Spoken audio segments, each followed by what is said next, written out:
Hey guys, how's it going? Uh, so just want to give you guys, um, just want to tell you guys what happened to me a couple of days ago with my car and how I got it fixed. So basically, I was at the park. Um, the car drove fine all day, and I parked it, went for a jog for about an hour, came back. Already all set to go back home, and then when I try to start it, it would crank, but it wouldn't start. So it crank up each and every time I would try to turn the car on. It would crank, but it wouldn't start. So basically, um, I thought originally I thought it might have been the battery that was causing it, but I remember I changed the battery up about 6 months ago. Got the battery from Walmart. It was one of these value brand batteries. And you know what? I assumed that it was the battery. I was hoping it was the battery because that was one of the cheaper fixes. But regardless, I was kind of on the fence about it because the crank was very strong. Normally, it was a weak battery or a bad battery or a dead battery. That would be a kind of like a slow crank, a low crank, a slow crank, or it wouldn't start off. So I was thinking, turn on the headlights, went out, checked up beams, the headlights to see whether they were strong or not, just to give me, um, just to see where the batteries were at. So I went out, checked the headlights. The headlights were very, very strong, and at that point, I was thinking it probably wasn't a battery. So I popped the hood and looked at the battery just to see, because I thought that was the main reason for it. Terminals were a little bit corroded, and I remember last time I really didn't clean the terminals at all. There was a little bit of debris on the inside, whitish stuff, and I pretty much had a can of Coke in the car, poured it on the terminals, had it fizz up, oxidized, and took some napkins to clean it, and popped it back in. They weren't loose, but they weren't super tight as far as the terminal is concerned. I was able to pop them out, pop them in,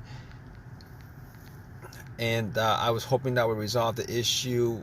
Went back, tried to start it, it would crank again, it wouldn't start. At that point, I was pretty sure it probably was not the battery, but seeing as how I had a booster pack on me that I bought 6 months ago when I had that issue with the battery, and I haven't used it since. It was about 80% charged. Popped it on. Just want to just get the battery out of the way as far as it being the cause of it. I was hoping it would crank. It was hoping it would turn over. It did the same thing. It cranked. It wouldn't turn over. So at that point, I ruled out the battery being the cause of it. While I had the hood up, I was looking at the negative connection, which is the ground, which is the main ground wire. Looked at that. If you guys don't know what the ground wire is, it pretty much completes the circuit. All right, and that the main ground wire is pretty much the negative cable, and that negative cable normally is pretty much connected to the frame of the car. So I checked that out, and it didn't look like it was that bad. Had some rust on it, but I didn't think it was that bad. Everything was connected well, and at that point, I pretty much ruled out the ground wire. I ruled out the battery. I ruled out the alternator, seeing as how I didn't think it was the alternator to begin with, because normally if it was a bad alternator, the car would have died out on the road while the engine was on. but that wasn't the case. But regardless, when I had the battery pack on, if it was the alternator, the car would start up and then it would die out immediately when I took the power pack off. But that's I'm going way off on that right now. I didn't think it was the alternator. Normally the alternator would not be causing some situation like this unless the battery was very, very low, and then you'd have a slow crank and all that stuff. But rule out the alternator. All right. So basically, after that, I'm like, okay, it could be a bunch of other things. It's possible that it could be a bunch of other things. But then I realized there was no check engine light at all on the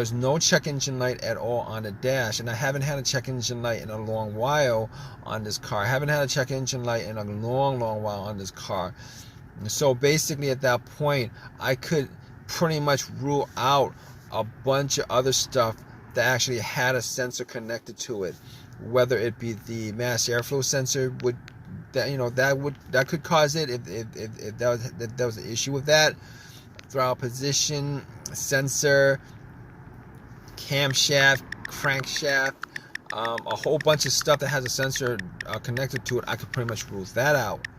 But here's what I did.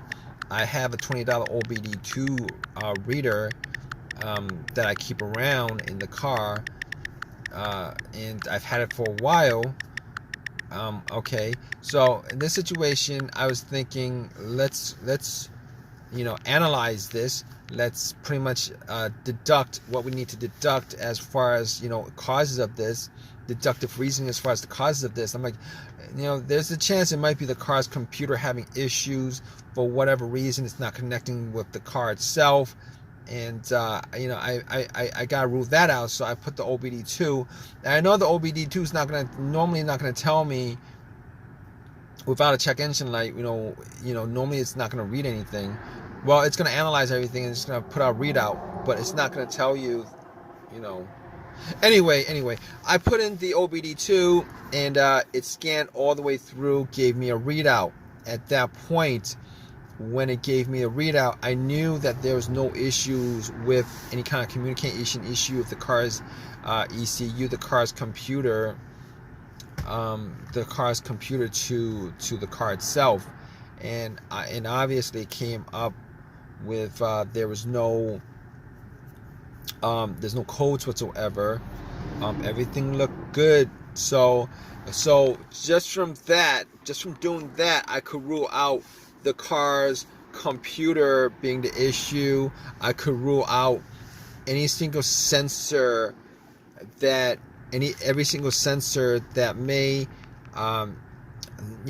be causing this. I could anything that had a sensor that could be causing it, that the OBD2 scanner could read. I could rule all those things out. So at that point, I was stuck with a couple of things. One of those things could be either a fuse, a relay, fuel pump filter, maybe the ignition switch, maybe the ignition cylinder. But here's the thing. All right. Okay. So I got to the fuse box. Okay. We're going down the list of things to look for. I go down to I get to the fuse box and checked out all the fuses to make sure there were no blown fuse. I did not have a fuse tester on me, so I tried to smell to see whether there was any kind of smell, any kind of burnt fuse, burnt smell, whatever. There was nothing like that. So I could kind of rule all of that out. Not that it's possible that there's a blown fuse and I wasn't able to spot it, but normally you would use a fuse tester for that. So basically, we're left with relays, and the fuel pump as major failures that could be causing this issue. So I was looking, before I even went there, I forgot to say that another test I did was, originally I thought it might be maybe a fuel pump issue or something like that. So what I did was, I sat in my car, had the car all the way off, and what I was trying to do was I was trying to trying to hear the fuel pump going off, the fuel pump priming. All right, so normally the best way to do that is if you had another person right next to where the fuel cap is. You take the fuel cap off where you put gas in, and you would listen while somebody turns the car to the on position. Now, it was just me, so I sat in my car with everything off, turn it to the on position, try to hear, listen for some kind of whizzing sound, motorized whizzing sound, and see if I could pick anything up. I wasn't able to pick anything up either way, whether there was a sound or not. So at that point, couldn't figure out exactly whether it was the fuel pump that was the issue. So obviously got to the relays, and you know, didn't notice anything different with the relays. So I actually, you know, just to test out the relay to see whether the relay might have had issues or something like that, I actually swapped another relay for that relay. I swapped it, you know. So when I swapped it, got back in the car, turned on, boom. When you know it, it actually cranked. It turned over. So at that point, I could, you know, rule out everything else, because that was the issue that was keeping the car from turning over. At that point, I knew it was the relay. All right, if it didn't turn over, it might have been something else, probably the fuel pump or whatever. It could be, you know, probably the fuel pump. But anyway, just to tell you how I fixed it, you know, went to AutoZone, got another relay, swapped it out, and haven't had an issue, haven't had a crank no start issue since. It turns over just fine. And you know, ever since that happened a couple of days ago, car's been driving fine. It's been turning over fine. It's been cranking over fine. Had no issues with it. So if you guys are in this situation, you know, you guys want to know, try to figure out what's causing that situation, what you guys, you know, just go down the list of what I went through on this video. As far as just eliminating stuff that could be causing it, there's a good chance that, you know, your problem could be caused by one of those, you know, one of those things. But in any case, hope you guys enjoyed this video. If you guys have any comments, please leave a comment in the comment section. Please subscribe. Please give me a thumbs up. I really appreciate it. Hope this has helped you guys out. All right, guys, take care.